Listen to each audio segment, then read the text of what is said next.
Hey everybody, I'm Bob Bakert with Jazz Guitar today, and I'm being joined by Kurt Rosenwinkel, and I really appreciate you being here. But before I say that, please, it really helps us if you know the drill, if you subscribe, if you like, if you share, thumbs up, ring bells, all that stuff. It really makes a big difference to the support we get from YouTube and et cetera. So there you go.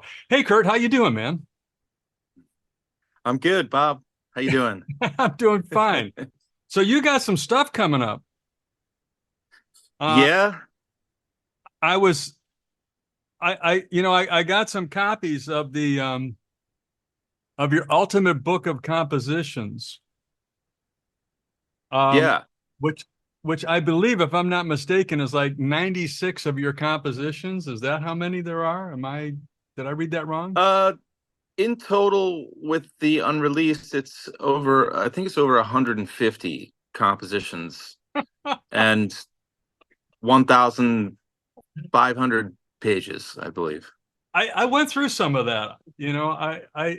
I went through some of it, and my only phrase I have for that is "Holy shit." uh, tell us about that. Just, I mean, I don't even know what questions to ask you. Tell us about Right. what's going on with that. Well, at a certain point, I thought it would be a good idea to put my songs into Sibelius. So I talked to a friend of mine, and we kind of launched the project very innocently. We didn't realize how big of a undertaking it would be.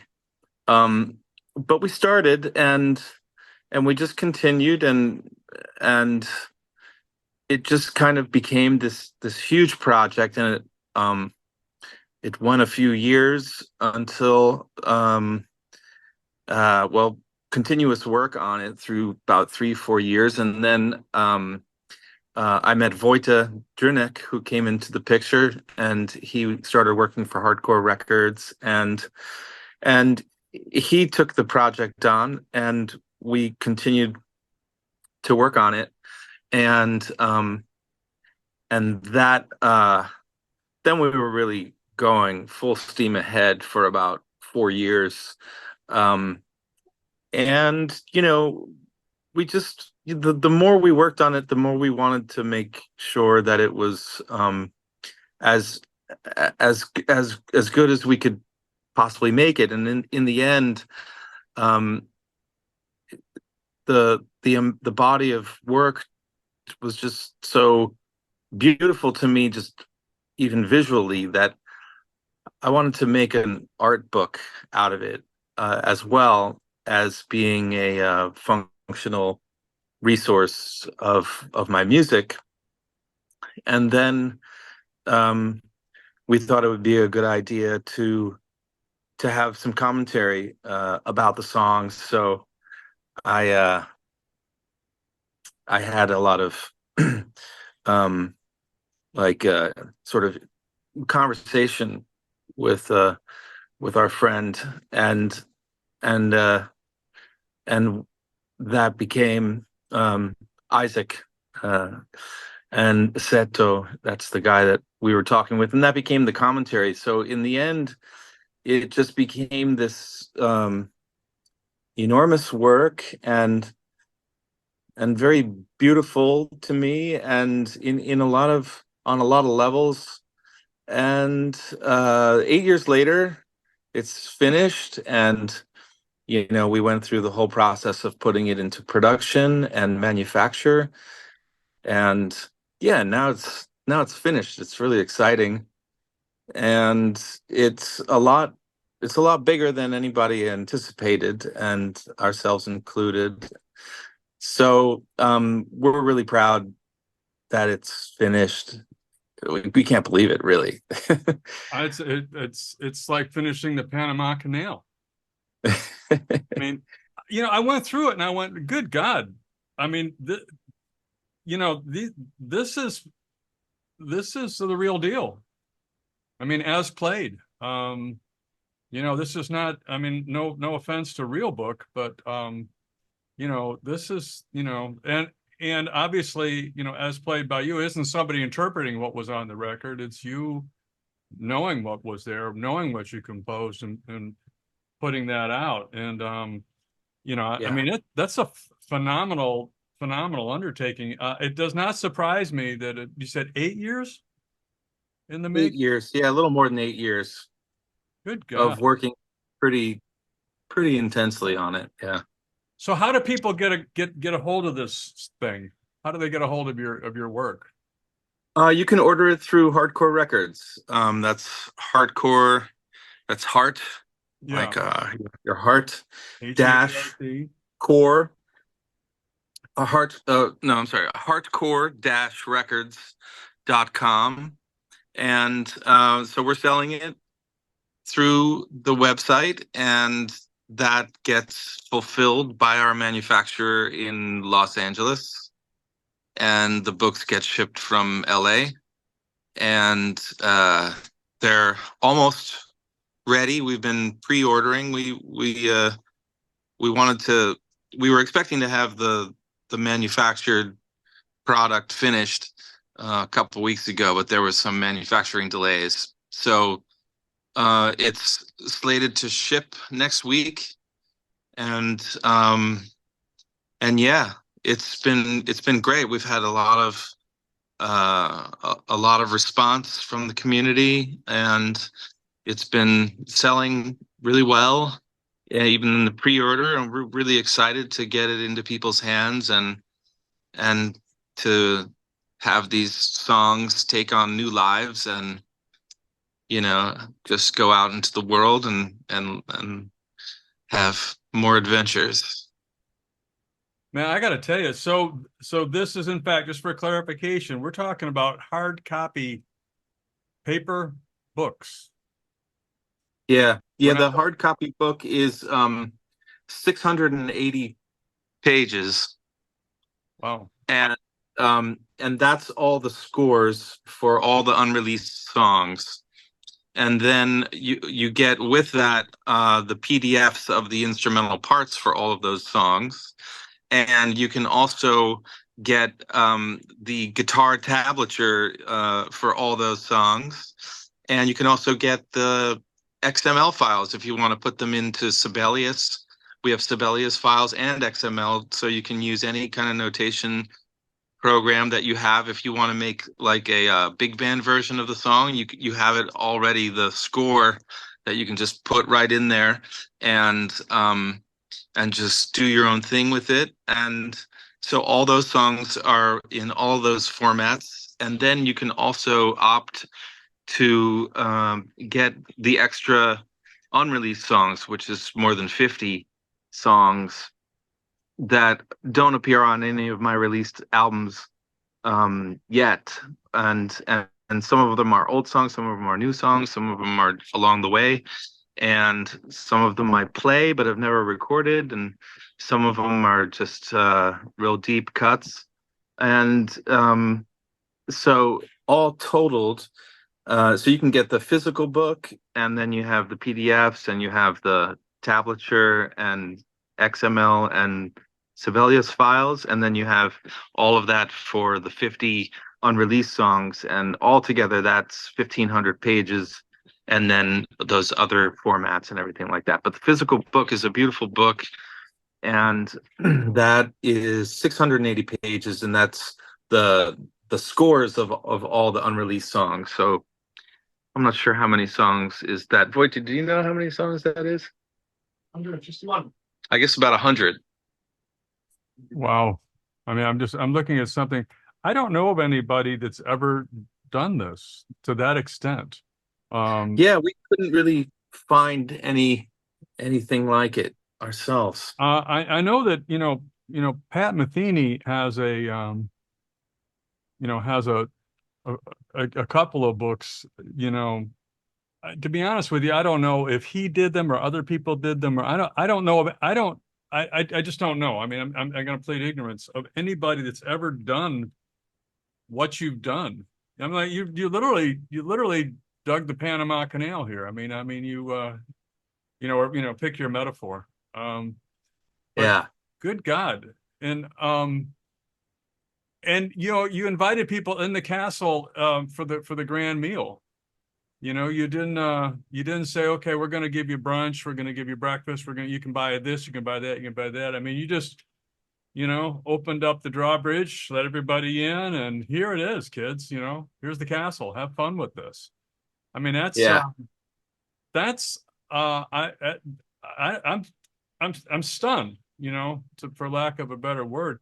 And again, I went through it, and I went through a few of the tunes, and I was really impressed at the precision, in the of which it's all put together, and just speaking to the audience, if you will, or, the readers, listeners, watchers, followers, that I got to tell you, folks, if you want to know anything about harmony, and you want to start playing around with advanced harmony, just start playing with these tunes, because I got to tell you, this is some pretty sophisticated shit going on in these tunes. This is serious music composition. And the beauty of it is, and I've told you this before, is that not only is it, complex technically, but it's very accessible to the ear. I mean, it's music. It's not etudes, it's music. It's just beautifully crafted and rendered, and just gorgeous stuff. So tremendous. I'm telling you, if you want to know, if you want not only a master class, but the master's master class, and harmony and melody. A lot of people don't know, what do I do with these chords? How do I play anything on that? And the way that you weave these melodies in and out of these complex harmonies, and in such a tasty fashion, I mean, it's just tremendous. It's just tremendous. So Thank you. I highly recommend the book to people that want that deeper dive. Or you can just obviously buy your records to listen to the music and enjoy it at that level, if you want. But guitar players and musicians of all kinds, not just guitar players. I mean, this is a tremendous. I mean, I'm befuddled. I mean, how do you move it? 8 years? It doesn't surprise me. 8 years. That doesn't surprise me. Yeah. Yeah. It's a long-term project. In the middle of it, we had a spreadsheet that had all the tasks that were still yet to be completed, and I think there was something like 20,000 individual tasks that we knew we had to still do. Yeah. Well, I wish you a lot of luck with all of it, but from what you're telling me, you're already getting the feedback, on it that you were Yeah. hoping for. Yeah, we got a very nice response when we put it out. So it's really, it's good to feel like it will have a home in many people's house. And like I said before, it's like I really enjoy the fact that you can go really deep into the music with it. Obviously, you can learn how to play all the tunes. Everything you need is there. Right. um and it's accurate, and but also it's like you could one thing I kind of like to do is I like to like put on some like symphonies and get the score, and kind of sit there and look at the score and just kind of read along as it's being played, and just look at the music and just kind of let my imagination fly with just imagining the person, the composer, like writing all this down, and what does it take, what goes into the music, and what's behind the music, and that really fascinates me. um my father was an architect, and I would always see his architectural drawings, his blueprints. And when you look at a building, there's so much that goes into it, and it's really fascinating to look at the building and then look at the blueprints of the building, and it's also visually just really inspiring, just aesthetically. So that I wanted to make it a cool book where you can just have it on your coffee table too, and just open it up and just kind of look at it, and or look at it, read along while you're listening to the album, or read the commentary and find out like what thought processes were going on during the composition. And sometimes there's stories about the songs, and sometimes there's just compositional notes, but it's also very autobiographical. In the end, it's actually a pretty good um, kind of story through my life and my inner life, the inner creative life. Right. Um, so I think it's interesting on a lot of levels. You're making me kind of smile because I I've been I've had health issues this year starting in January, and I've spent a lot of time sitting in front of my TV with my guitar in my hand and watching a lot of YouTube documentary type stuff. Um, and I've watched all kinds of, architecture. I've watched, shipbuilding and, airplane building and, physics and, I mean, it is a piece of entertainment, but Oppenheimer was inspiring. And, and I look at the way this stuff is put together. And I spent a lot of time in my life. I worked with engineers and stuff like that with product development and all that kind of things. I have a little bit of background, and I'm just human beings. I'm I'm blown away by what human beings can do. It's like it's Yeah. like, I mean, who can do that? I was talking to a colleague of mine years ago, and he was talking about that he loves to look at schematics.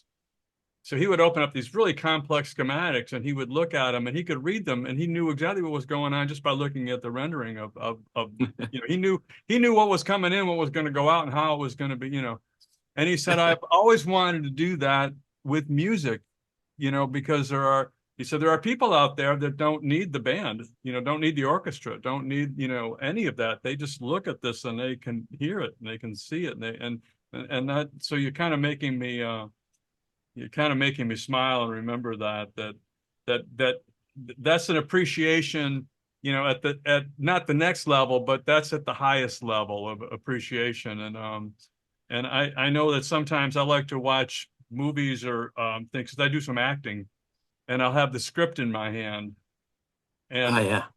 I'll, not nearly as complex as what you're describing, but it is interesting how, how is he going to approach that line? How are they going to do that? How are they going to, and then you watch what they actually do and you go, Yeah. and then you really appreciate, actors, good actors, you appreciate what they're doing because the choices are infinite. If it was a guitar, do I play an A or a B or a B flat, or do I play a C sharp, or what if I play a, I mean, the choices are infinite in acting, just like they are in music, and you see what choices they made and then how they actually implemented that.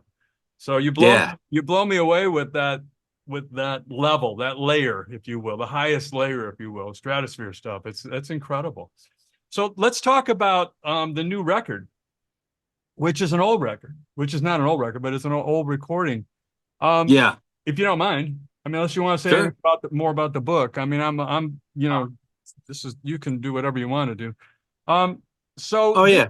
The this is a record is. yeah, this is a Mhm. 1996 recording from Smalls, Yeah. live at Smalls, and it's with your band that you had for a long time there, because you had if people don't know, Smalls is a jazz club in New York City, and then you had the term is residency. You were there every Tuesday for like a long time, Yeah. and your saxophonist Mark Turner, bassist Ben Street, and drummer Jeff Ballard, and you. And this is a live recording done in '96 at the club. Is that so far? Am I doing okay? Yep. And That tracks. I'll tell you, it's as valid today in terms of being forward thinking as it was in '96. I mean, it's like, I'm listening to that, and and I watched some of your stuff from back then because you've got some YouTubes from '97 and all that. And I'm going, I mean,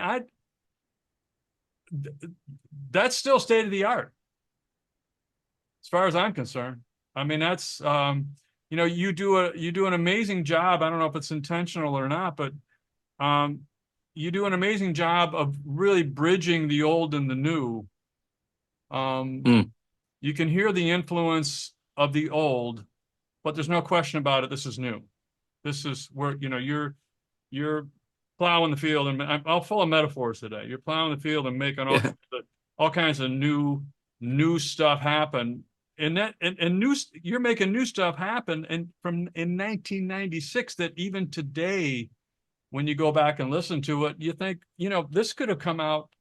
You could have recorded this last week, and it would be, Yeah. it's not only is it plausible, but it's if you would have told me this is our new record, we just recorded it at Smalls last week, I would go, wow, this is great. But then when you get in your time capsule and you go back, how many years are we talking about now? Yeah. I'm 28, I guess. 20, almost 30 years. And you realize that you were at that level at that time. I got to tell there's a reason why 6 years ago when we started the magazine, I wanted you to be the first cover. I don't know if I ever told you that or not, but I wanted you to be the first cover, and because I feel that you're that guy. You're like the guy, and you continue to be that guy. And I thought about this earlier today. I thought, people like Miles and Train and Parker and even Shorter and all these guys, later on, they would love what you're doing. They would Oh, well. they would love what you're doing. I mean, I believe that. I mean, I have no way of knowing, but I have to say that there are some guys that are playing stuff that's doesn't have enough tradition in it to make them happy in their sensibility, if you know what I'm saying. Hmm. But I hope this is a compliment because I'm trying to. Well, yeah, that would make me the happiest person on the Yeah, planet. I think that they would. I really honestly believe that they would love what you're doing, and not only what you're doing right now, but what you did back in '96, which is freaking befuddling to me. So let's talk about this record. I've given you tell us about the record. Yeah, so that was the real um high point of the band's uh evolution, I would say. That we had been playing a steady gig at Smalls for several years at that point, and we were going through uh numerous phases of my compositional development and everybody's development as a player. So we were kind of growing together, and we had already kind of gone through a few different evolutions together. So we were uh really fused as a band at that particular time. And this was um this was we were kind of gearing up for going into the studio to record what became my album called The Next Step on Verve. And so this was us in the club, just shedding those tunes and working up that material and developing as a band. So it was a real high point in our time together as a band. We had been at Smalls for many years, and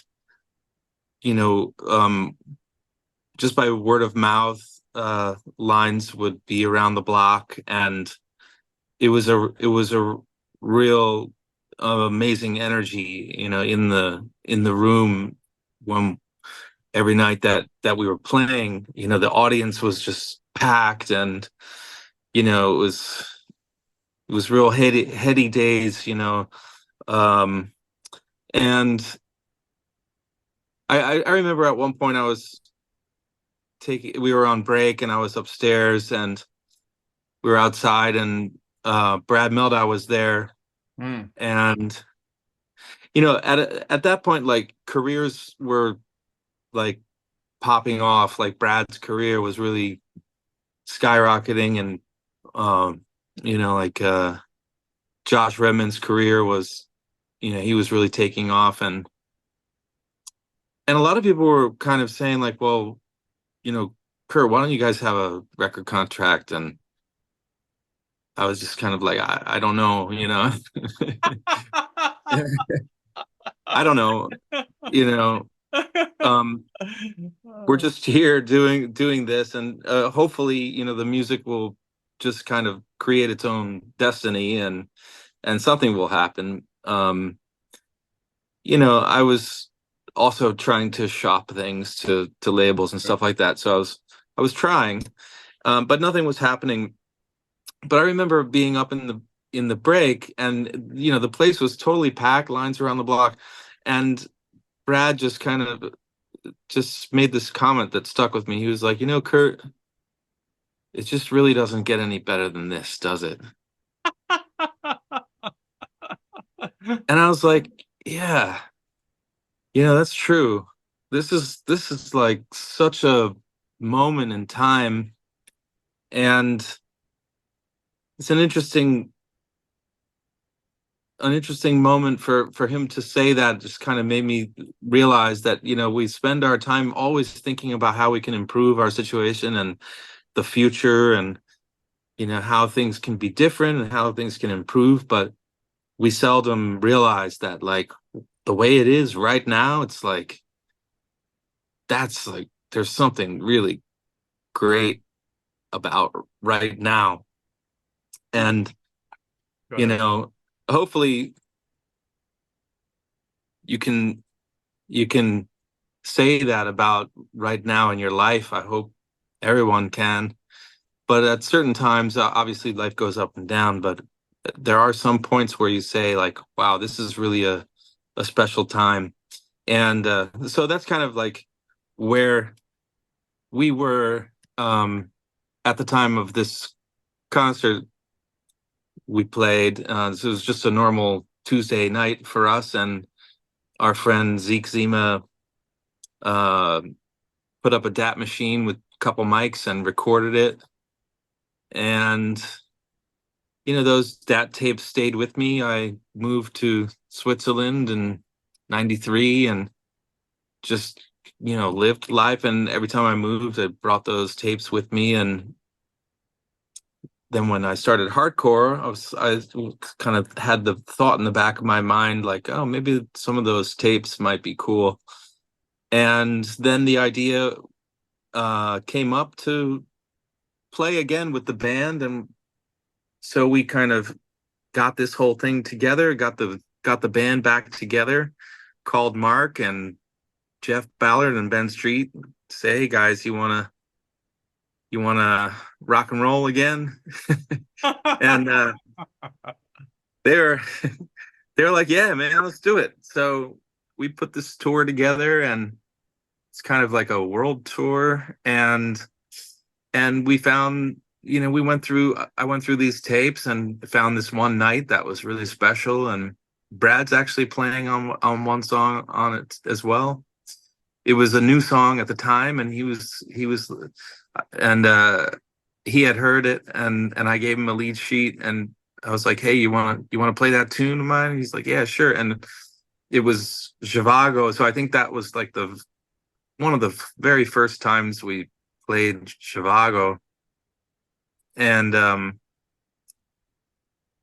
yeah, so um that's kind of the story, You part know of what? it. I gotta tell you, I almost want to just sit back and if I was out in front of the grand, like a grand vista, and just sit there and take in what you just said, because that's a tremendous, it's a great narrative about the time. And one of my favorite musicians is Brad, as a matter of fact, and to have that happening is very, very cool. You said something about I'm going to probably paraphrase and hopefully I won't misquote, but you said about, basically recognizing a special moment, and I think that's a sign in my life of my maturity, because I was in my 40s. I was like all about where's the next mountain? Where's the next mountain? What have I got to do? I'm not. And Yeah. somewhere in my life, I don't know exactly when, but it's all of a sudden, I said that to myself, this is a very special moment I'm having right now. This is a big moment. Capture this. Really take this in with everything. You can't get more. You can't cram more of it into the jar. Than I would try to scoop it up and get it deep into my soul. I said, because it doesn't. In the years that I've been alive, I've never had a better experience than this in this genre, this medium, this thing. And you got it. And so when you start to recognize those moments is when I think that's a maturation. At least for me, it was. I probably was a late bloomer in that. But I'm going to go back to a girlfriend that I had, and we really were attracted to each other, but we knew it wasn't going to last. There was stuff, it wasn't we were angry, hated each other, but there was logistics that happened in life. Yeah. But I said to her, and she said to me more than one time, this is really special. And it was like it was a very, very special moment that that I'll never forget it. And so when you have that moment and you're able to recognize it in real time, I mean, he's right about that. It just doesn't get any better. Yeah. You can't shovel any more in. You try. Grab all you can and you try. Yeah. So I'm so happy. It makes me smile to hear you comment on that way, because I don't know. I just enjoy you as a human being.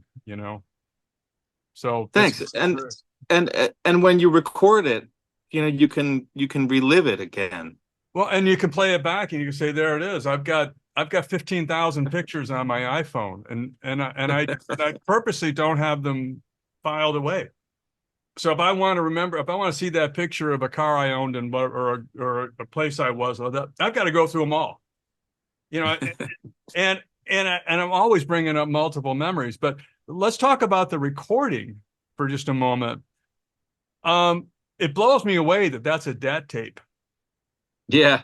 I mean, two microphones and a DAT tape machine. That was it. Yeah. Yeah. That's it.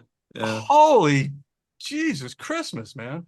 I mean, Yeah. you could have told me that whoever it was, engineer and producer, was like in the booth with Yeah. and I would have said, yeah, wow, your guitar tone is it's perfect. I mean, for that, that time, that music, everything. I mean, the guitar tone is great. Yeah. All the dynamics are there, and I didn't hear any. The tracks that I listened to, I didn't listen to all of them. I listened to 4 or 5 of them. I didn't hear any like bar noise or anything like that. I mean, Yeah. whatever you did Yes. for that. I mean, it was like people were not only were they around the corner, but they were also respectful, and they were there to listen to you guys play. And Yeah. it's a it's it's a great recording. It really is. And the music sounds fantastic. And I was watching and listening to you play, and this I'm going to give you another compliment, because I don't interview people I don't like or don't appreciate or don't respect or aren't in awe of in some fashion. So, I can be very effusive in my compliments, but they're all from my heart. I've never seen you get sucked into, wow, there's a big crowd out there. I've never seen it happen. You always play the music like you're playing it to an audience of one, so that you're expressing it the way that you want to express it. And then giving it to everybody. So I've seen some people, and even the best of them, they recognize, oh my God, there's 5,000, 4,000, whatever it is, a huge crowd. I got to do something special right now. And they Yeah, press, right. and Yeah. they press and they press. And they're great players and they're great people and all that kind of stuff. But they feel like, oh, wow, all these people, I've got to do something amazing. And you can see Yeah. it. You can tell they're not comfortable with just playing the music. And Yeah. I thought to myself, wow, you played a little like three-note phrase, that was so, Pinot Noir grape, and it was just beautifully done. But again, I've never seen you get sucked into, wow, there's a big crowd out there. I've got to be amazing for these people. You just know that what you have is of value, I guess, and Well, you play within yourself. Are you aware of any of that? yeah. I mean, I think the most impressive thing that someone can do in that environment is play music that moves you, Right, that speaks to you, and that is just musical, right, um that's that's the most impressive thing yeah, that I could ever witness, being in an audience of 5,000 people, and seeing the musicians on stage, and to do something that really reaches out and envelops you, and then you just fly with the music. Like, that's the most amazing experience as a as an audience member. And that's what I like, that's what I want to provide, right. for everybody. And no matter how many people it is. And I mean, I've played so many different kinds of venues at this point, that I really enjoy every kind of um variety of whatever kind of place it is, Right. Yeah. and and you kind of develop ways, sort of subconsciously, of how to play certain rooms, or certain, you know yeah, certain venues, whether if it's a big outdoor concert, or if it's a concert in the Vienna Concert Hall, or if it's in a club. There's I think there's some instinctual things that go on about how to sort of project, to different size audiences, Right. different kinds of rooms.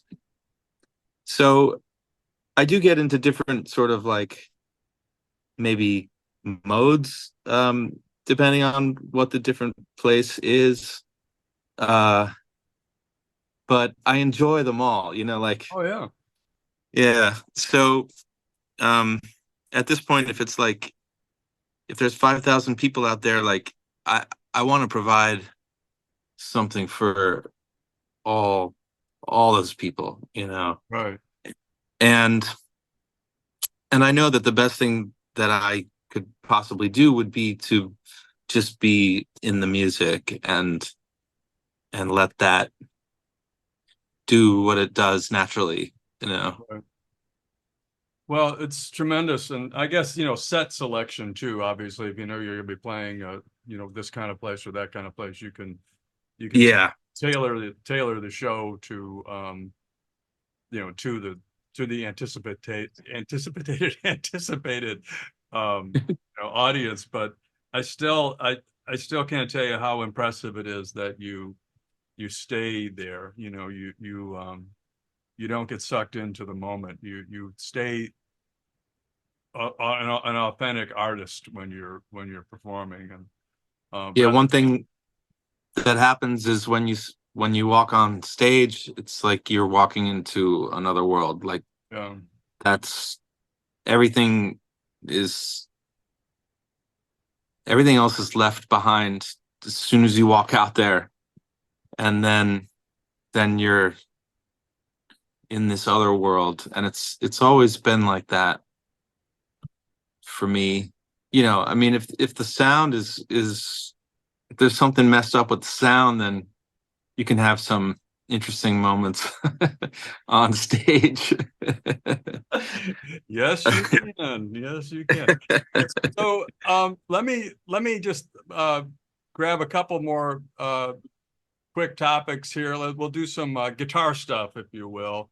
Um, Last time we talked, you were playing a Yamaha solid body, not an expensive one, but you loved it and you were playing it. And you were, I think you were in development on a guitar with them at that time. Are you, what are you playing now? What's got your fancy? Well, yeah, I was uh really in love with the Yamaha solid body SG type Yeah, guitars, and so I have relationships with some luthiers and some guitar companies. So right, normally they have ideas about making a guitar for me, and they're normally along the archtop, semi-hollow right, kind of area. So right. when I started playing these solid bodies SG, they were like, what? Kind of scratching their head like, you know, why he's playing a $200 guitar, like. And and it was an interesting process to kind of have conversations with them about what is it about, because they were interested, like for example, Domenico Moffa, the great Italian luthier. He wanted to know, like, why, like, what did I like about the Yamaha SG. And and it was an interesting process to kind of go through and really see what about it was was uh was happening for me. And I realized that it was mostly about ergonomics, Right, about like the way that the body is on SG makes it so that when the guitar is at rest, your left hand, if you're right-handed, right, your your left hand on the neck is resting more on like the 12th fret, right, and it's double cutaway, so you have a lot of really easy high register access. right, And that's the main reason. And because normally with like arch tops, your hand at rest is more in like the first position, the first 5 frets or something yeah. like that. It's far more extended out. Yeah, it's down. Yeah, So just that like repositioning right, of their ergonomics lended itself to where I was hearing the music while I'm playing, like, more high register, um melodic voice right, kind of area. So that was kind of like you know the uh the taste of that time for me was like, high melodic voice, right, melodic, and upper register access. And so Nico Malfa made a couple guitars for me in that direction, and they're really cool. And then also Westville guitars also started to come up with different ideas for a model that could be inspired by that, the ergonomics of that. So both of them have some guitars that I'm playing, and and so that's like one sort of thread that's going through my guitar life at the moment. And then also I went back to the old D'Angelico that I used to play forever, the NYSS 3B Right. Yeah. that I had, the Sunburst one. And so that was living in Japan for about 8 years, and I didn't see it for a long time. And I got it back, and I've been playing that one, and that kind of coincided with the Next Step reunion touring. So because that's the guitar I was playing a Right. lot back in the day. So I'm playing that one now these days, and I have uh the what you may call it, the Tronical electronic tuners, Okay. so I can press a button and go into the altered tuning and tunings, Yeah. because for the repertoire I use a couple different altered tunings that are really far away from the normal EADGB tuning, Right. the standard tuning. Like for example, the low E goes down to B flat, like a whole flat five down. That's down Yeah, there. it's way down there, you know. So um so on stage, you know, I only bring one guitar, so I'm going back and forth between these tunings like a lot. So Right. I got the Tronical tuners there, so press a button, strum the strings, you know, and they just do their thing, and it's pretty cool, actually. No, no, I mean Um, it makes sense, yeah, and it's you're doing it mechanically and not digitally, not electronically, which I think is really good. yeah. The strings go Yeah. where they need to go. Yeah. Yeah. I was going to say something. I mean, one of the reasons like the difference between a 335 and a 175, for example, is a 335, where the body joins. I mean, your left hand is way out here if you're playing in, third, fourth. Um, and even when you're up high, it's your eyes, you're looking left if you're up high, whereas a 175 and tellies and, you know, you're looking you're looking right down. There's a comfort. I mean, it's just so much more ergonomically comfortable with that size and that you know to look at and to play. And I think that's one of the reasons why those guitars were so popular is because they were just ergonomically easy and they don't neck dive. Some of those guitars, you put it on a strap and you take your hand off of the net and it's down here. So you're spending a lot of you're spending a lot of time holding the guitar up. And that can cause Yeah, not cool. no, it's not good at all. Yeah. Um, so well, do you have any of those instruments there? Do you have one you can show us, or is there? Yeah. Let's Yeah, just sure. let's just grab one. Give people guitar porn is what we call it. People love to see that stuff. Yes. Oh, wait, hold Are, on. are you holding your phone in your hand? Yeah.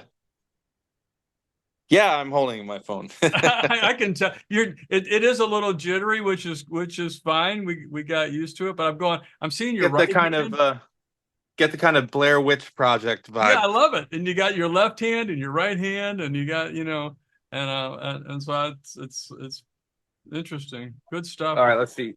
Let's see what's going on. I just got it back from the shop. So, Now that's the D'Angelico. yeah, that's the D'Angelico. Um, and if you want to see some of the other ones, So that guitar is about 15 years old now or older. it's all, yeah. How do you change the direction here? Let's see. What are you talking about the phone? You don't have to. You're good. Everything's good. Okay. You're Um, I got the D'Angelico in like 90, 98, I think. all right. Well, it's Yeah. it's not a new guitar anymore. No, actually, I played it so much that you can see I my sweat corroded through the pickup metal. It Yeah, totally made a hole in the in the pickup. that's a That's nice how piece. much I played this Yeah, puppy. that's a nice and I see that looks like the back of the neck is worn out too, which worn down. Yeah, Great. That's a good feel. I love that. All right, totally.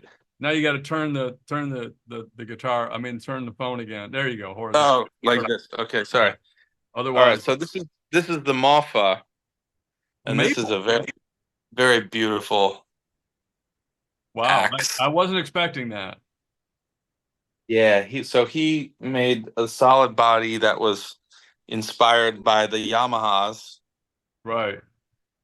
and it's just a gorgeous guitar. So how did you so for people that are going to be listening to this podcast wise, because some people watch it, some people listen.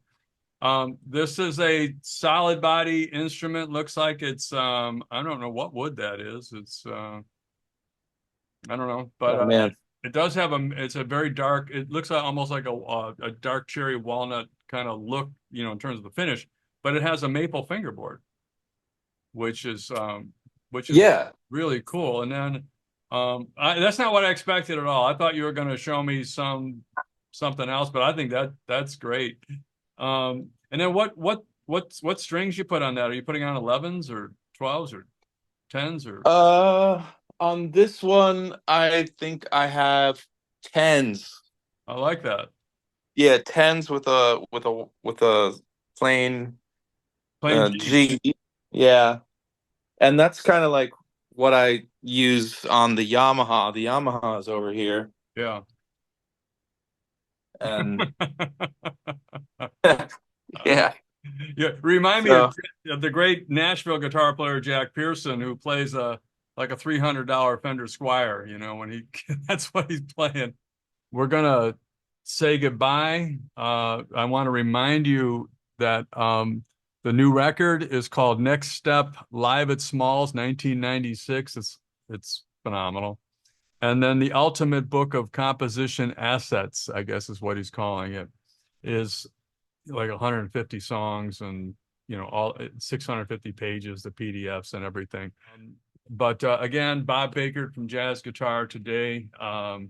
Please, please, please, please, please subscribe, please like. That's really important.